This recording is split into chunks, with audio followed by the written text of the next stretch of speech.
මම මේ තරුණ මහත්තුරුන්ට කියන්නේ මේක දරා ගන්න බැරි ලොකු පිරිසක් ඉන්නවා. දැන් කියනවා මං එවලා තියෙන්නේ පල්ලියෙලු. ඒ හින්දා තරුණයෝට අහු වෙන්න එපා. අත්නෝරුවේ සින්දම් එවලා තියෙන්නේ. අනේ හදන්නේ තමයි ගම කොහෙද කියලා. පල්ලියෙලු එවලා තියෙන්නේ. මං උස්සන්නේ NGO වලින්ලු. මං NGO වලින් උස්සනවා කියමු. ඔයත් කවුද ඉස්සෙ? NGO වලින් ආවද ගෙදරට ආනද කත්නෝරුගේ බණත් දෙන අලුත් ගවහන්න යන්න කියලා.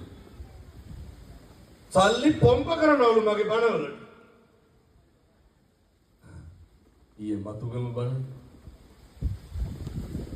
කොහොමද 80000ක්වත් දෙන්නද?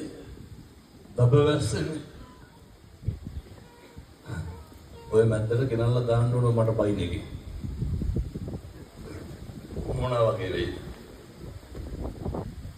ආපතටිකින් තමයි ගන්න වෙන්නේ.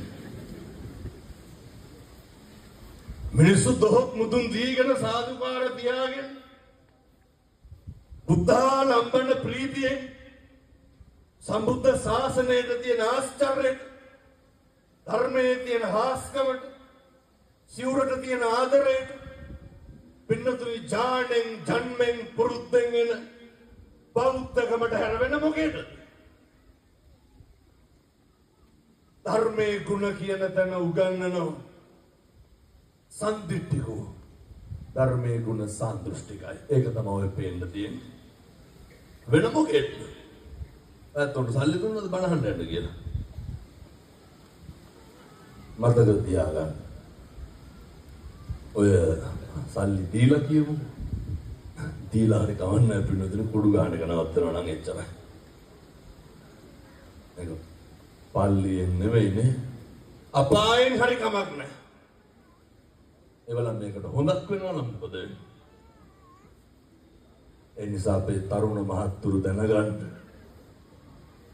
මේ ධර්මයේ හාස්කම කොච්චරද කියනවා නම් පෙති විකුණන කොල්ලෙක් කියනවා මම නැවතුවලු. මම විකුණන මහත්තුරු මේව නවත්තන්න. අම්මා තාත්තා දුක් විඳිනවා. ධර්මයේ හාස්කම කොච්චරද කියනවා නම් සත්‍යය අලුත්කම වෙනස් වෙනවා වෙන්නතුනේ. එහෙනම් බුදුබණ බොරු වෙන්න එපා. මොරටුවේ පැටියා කියනවා